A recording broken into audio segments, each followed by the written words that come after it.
Dans les altitudes glacées du Tibet, à plus de 4000 mètres d'altitude où l'air se raréfie, existe un texte qu'on appelle le Bardo Thodol, littéralement « libération par l'écoute dans les états intermédiaires ».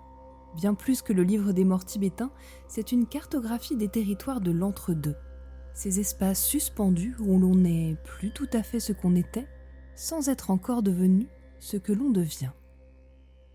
Le texte décrit ces apparitions qui assaillent l'âme en transit, des lumières aveuglantes, des démons aux crocs acérés, des divinités aux 1000 bras. Mais voici le secret troublant.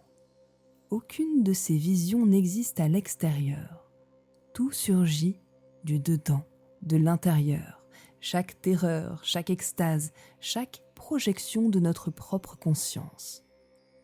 Et non, la libération ne vient pas en combattant ces apparitions, mais en les reconnaissant pour ce qu'elles sont. Alors maintenant, pense à cette période de ta vie où tu as traversé l'effondrement, où peut-être que plus rien n'avait de sens, où tu n'étais plus celui ou celle d'avant, sans vraiment savoir ce que tu deviendrais après. Cette suspension dans le vide, est-ce que c'est pas ça exactement, un bardo ? Car certaines dépressions ressemblent à cela. Un état intermédiaire où ton ancienne existence s'effrite, mais où rien de nouveau n'a encore émergé. Un territoire psychique hanté par tes propres projections. Dans les monastères tibétains, on ne laissait jamais un frère traverser seul ces passages. Jour et nuit, quelqu'un veillait. Parce que cette traversée pouvait tuer, littéralement. Mais on croyait aussi qu'elle pouvait révéler quelque chose d'essentiel. Aujourd'hui, nous savons apaiser cette souffrance. Nous avons des molécules qui sont bien ciblées, des thérapies validées et même des technologies à la pointe. Et c'est indispensable. La dépression tue, et nous avons des armes remarquables contre elle. Et chercher de l'aide, ça reste toujours la priorité absolue. Mais nous avons peut-être perdu une intuition. Cette intuition que derrière certains effondrements se cache parfois un message. Ton psychisme qui refuse de continuer à collaborer à une existence qui ne te nourrit plus. Un peu comme si, quelque part dans les profondeurs de ton être, une part de toi avait décidé d'organiser une grève générale. Contre quoi exactement ? C'est exactement ce que nous allons explorer ensemble. Bienvenue dans Hypnose et hérésie, une anatomie de l'invisible. Je suis Maëva, hypnothérapeute et préparatrice mentale. Ici, on explore ce que l'on préfère taire, les croyances limitantes, le stress, les peurs et les illusions du développement personnel. Bienvenue à toi dans cet espace où la complexité humaine n'est pas aplatie mais célébrée, où les contradictions sont explorées plutôt qu'effacées. Chaque épisode t'invite à une plongée profonde, où nous prendrons le temps d'examiner les nuances et les mécanismes subtils qui façonnent notre expérience intérieure.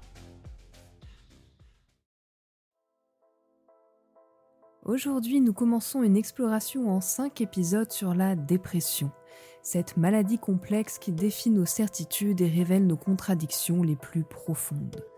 Nous allons explorer des territoires où les réponses simples n'existent pas, comment nos gènes influencent sans nous condamner, pourquoi la même souffrance s'exprime différemment selon les cultures, et comment un cerveau peut faire la grève contre sa propre existence tout en gardant sa capacité de réparation.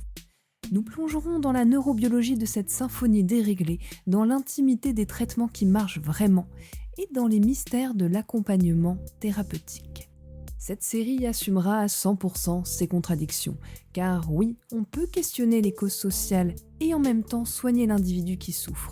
Nous pouvons être lucides et en même temps un peu porteurs d'espoir, parce qu'il en faut. Parce que la dépression mérite bien mieux que des réponses binaires. Et si jamais, toi, tu traverses cette nuit noire en ce moment, numéro gratuit 31 14, 24 heures sur 24.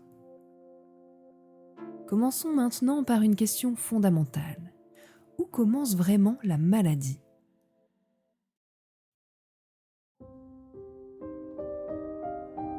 J'ai été heureux, écrivait Edgar Allan Poe en 1849.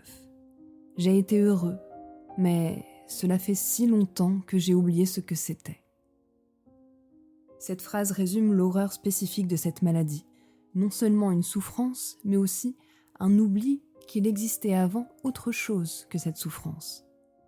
Dans ces mots, tu entends l'écho d'un homme qui a marché si longtemps dans le noir qu'il a fini par croire que la lumière était un mythe d'enfance. Car la dépression, ce n'est pas juste l'absence de bonheur, c'est l'effacement de sa mémoire même. Comme si ton cerveau avait supprimé le fichier « joie » de son disque dur et oublié qu'il avait même existé un jour.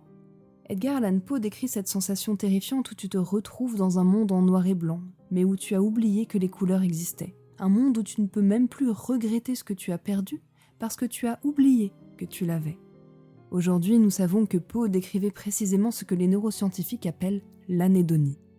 L'anédonie, c'est quand tes circuits du plaisir, ces autoroutes neuronales qui libèrent de la dopamine quand quelque chose de bien t'arrive, en viennent à se déconnecter littéralement. Alors oui, ton cerveau continue de fonctionner parfaitement pour tout le reste. Tu peux résoudre des équations complexes, conduire une voiture et tenir une conversation. Mais il a oublié la recette chimique du bonheur. Comme si quelqu'un avait débranché ton système de récompense interne. Les mêmes activités qui te procuraient du plaisir, comme écouter de la musique, voir tes amis, manger quelque chose de bon, deviennent neutres. Pas douloureuses, juste vides. Et voici les chiffres qui dérangent. L'OMS le dit sans détour, la dépression deviendra la première cause de handicap mondial d'ici 2030. Plus de 280 millions de personnes en souffrent actuellement, ce qui équivaut environ à la population entière des États-Unis. La dépression, c'est une épidémie silencieuse qui se répand comme une marée noire dans nos sociétés hyperconnectées. Et plus nous sommes connectés, plus nous semblons déconnectés de nous-mêmes, plus nos vies s'accélèrent et plus nos âmes ralentissent. Mais peut-être aussi que cette épidémie nous raconte quelque chose, sur notre époque, sur ce que nos âmes refusent d'accepter, sur les mensonges collectifs, la productivité, la performance, le bonheur obligatoire, auquel notre inconscient se rebelle en sabotant notre propre chimie du bonheur. Je vais te révéler l'hérésie qui dérange le plus l'industrie du bien-être à 180 milliards d'euros. Parfois seulement, la dépression n'est pas qu'un dysfonctionnement à corriger. C'est aussi un signal d'alarme, une grève de ton inconscient qui refuse de collaborer avec cette existence qui ne te nourrit peut-être plus. Et on pourrait entendre ton cerveau qui dit « Non, je ne vais pas sécréter de la sérotonine pour cette vie-là. Je ne vais pas fabriquer de la dopamine pour ce boulot toxique, pour cette relation qui m'épuise, pour cette course permanente vers des objectifs qui ne sont même pas les miens. » Alors attention, et ceci est crucial. Je ne dis pas que la dépression est juste dans la tête. Je ne dis pas que c'est de la faute de ceux qui en souffrent. Je ne dis surtout pas d'arrêter des médicaments ou de ne pas consulter. Un épisode dépressif majeur peut tuer et nous avons aujourd'hui des outils remarquables pour le soigner. Mais je vais défendre des positions peut-être apparemment contradictoires tout au long de cet épisode parce que la dépression est contradictoire. On peut critiquer Big Pharma et reconnaître que les antidépresseurs sauvent des vies. On peut valoriser l'approche médicale et aussi questionner pourquoi nous en avons autant besoin.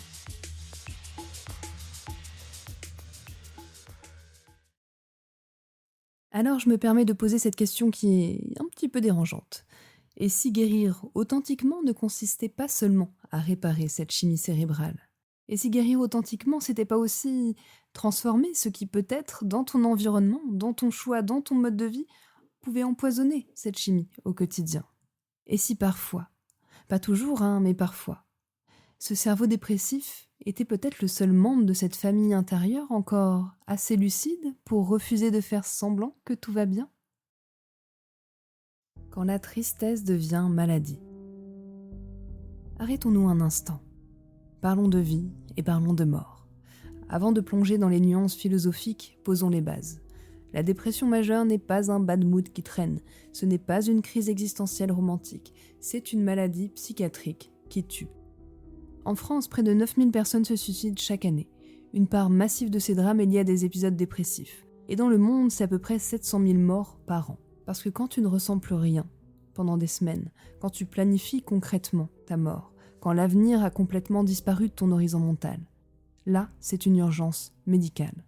Alors, 3114, numéro gratuit, 24 heures sur 24, c'est le numéro national de prévention suicide. Pas de honte à avoir, pas de « je ne veux pas déranger », il faut appeler, c'est vital.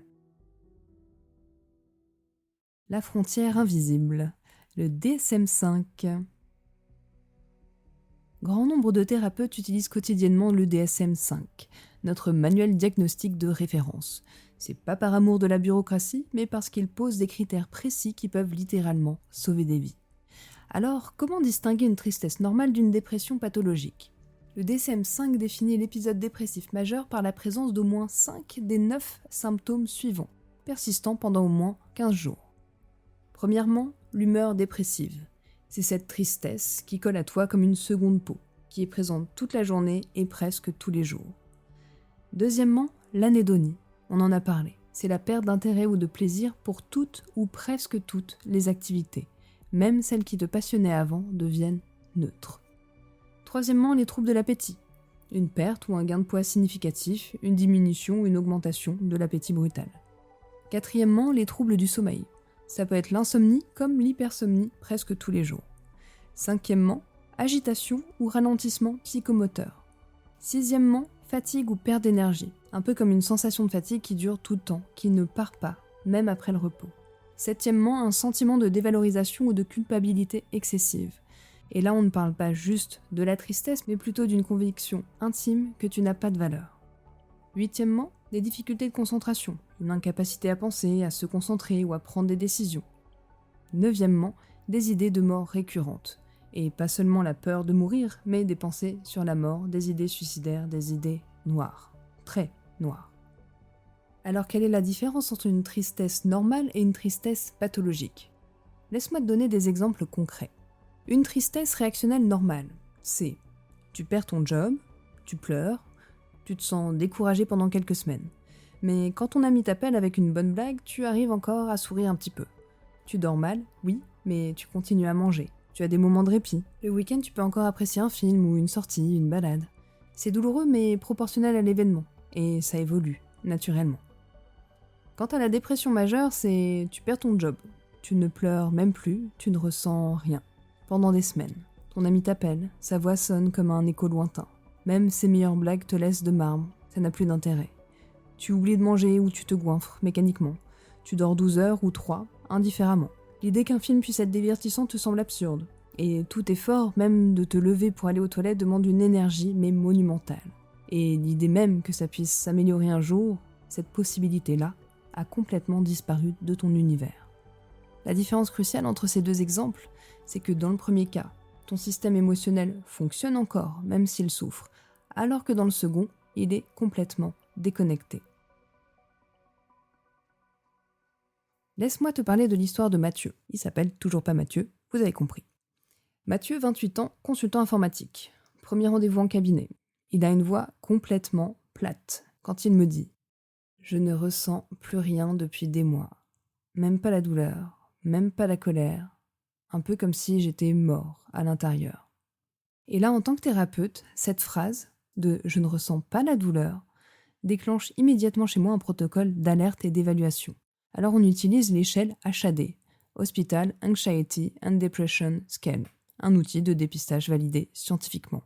Il y a 14 questions, notées de 0 à 21 et qui concernent la dépression. On y trouve des questions type « J'éprouve du plaisir à regarder un beau paysage », à répondre parfois, un peu, souvent, jamais.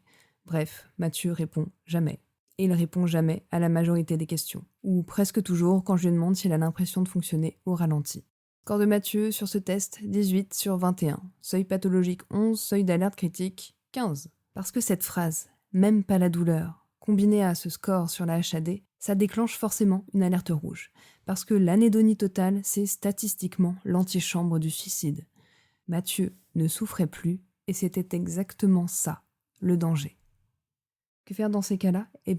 Réorienter Mathieu vers un psychiatre de mon réseau. Mathieu avait besoin d'une stabilisation médicamenteuse avant tout travail psychologique.